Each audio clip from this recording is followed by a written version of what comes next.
Allohim, men o'zimdan uyalaman. Men qilgan gunohlarimni eslashga ham uyalaman. Ammo sen hech narsani unutmagansan. Men namozni unutdim, kechiktirdim, shoshildim va ba'zida tark qildim. Men quloqim bilan g'iybat eshitdim, jim qoldim, to'xtatmadim, til bilan sherik bo'ldim. Men ojiz bandalarga qarshi qo'pollik qildim, mag'rur bo'ldim. Men g'iybat qildim Allohim.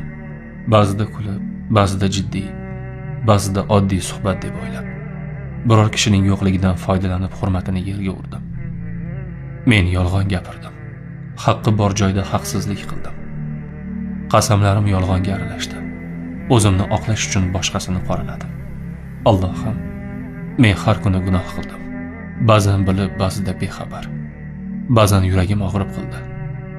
Ba'zan qiyg'os kulib. Ey mehribon Robbim, endi yetar.